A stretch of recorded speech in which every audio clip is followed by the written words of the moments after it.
नमस्कार मित्रों, आज हम बात करेंगे महिलाओं के पीरियड्स के बारे में 5 ऐसी बातों की जिनको लेके वो बहुत कंफ्यूज रहती हैं। ये मिथ है, ये परंपराएं क्यों बनाई गई हैं।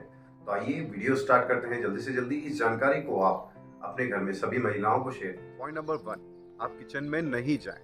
देखिए, किचन में जाने या नहीं जाने से कोई फर्क नहीं पड़ता, पर ये क्यों बनाया गया था वो हमें समझना जरूरी है।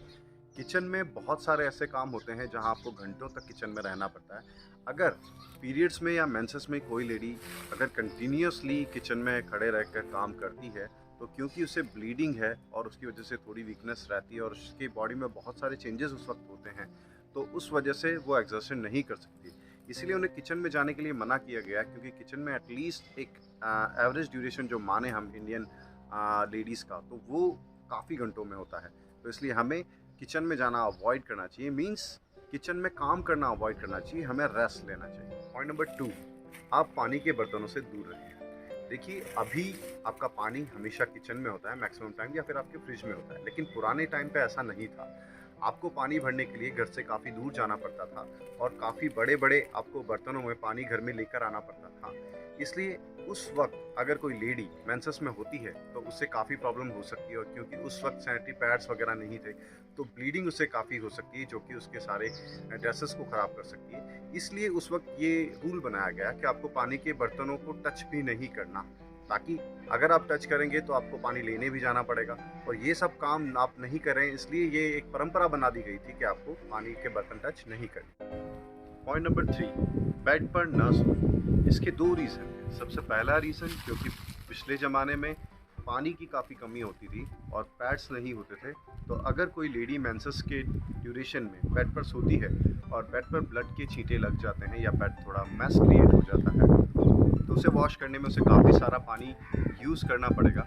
और उस पानी को सेव करने के लिए वहाँ पे ये कोशिश की जाती थी कि आप अपने नॉर्मल बिस्तरों पे ना सोएं, उसकी जगह आप एक अलग से बिस्तर लें, ताकि आप 3 से 4 दिन उस सेम बिस्तर को यूज़ करें और उसके बाद आप उसे वॉश करें। सेकेंड एंड इम्पॉर्टेंट पॉइंट, अगर आप एक ही बिस्तर पर अपने लाइफ पार्टनर के साथ या अपने हस्बैंड के साथ सो रहे हैं, तो बहुत चांसेस हैं कि आप दोनों के बीच में रिलेशनशिप बन सकता है, और उसे मेंसेस के ड्यूरेशन में हमें अवॉइड करना चाहिए, ताकि हाइजीन प्रॉपर रहे और आप लोगों के बीच में इस तरह के इंसिडेंट्स को रोकने के लिए ये एक परंपरा बनाए। नंबर 4, इससे सुनकर आप जरूर चौंकेंगे कि आपको पीरियड्स में पूजा घर में नहीं जाना चाहिए। क्या ऐसा हो सकता है कि कोई भगवान केवल पीरियड्स के अकॉर्डिंग आप लोगों में भेदभाव करे?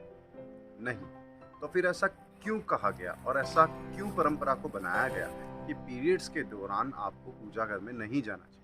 देखिए, भारतीय परंपरा में जो पूजा की जाती है, वहाँ आपको काफ़ी समय पूजा घर में रहना पड़ता है। एटलीस्ट आपको 1 से 1.5 घंटा पूजा करनी ही पड़ेगी। तो ये भी सिमिलर हो गया है आपके किचन के काम की।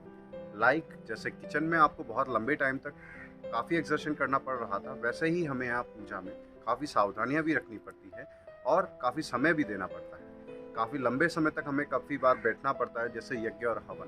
तो इस कंडीशन में जिस लेडी को मेंसेस है, वो इतने लंबे टाइम तक बैठने की वजह से थक सकती है, उससे कमज़ोरी फील हो सकती है और उससे चक्कर भी आ सकते हैं। इसीलिए इस परंपरा को बनाया गया कि आपको पूजा घर में नहीं जाना है, मीन्स पूजा से दूर रहें।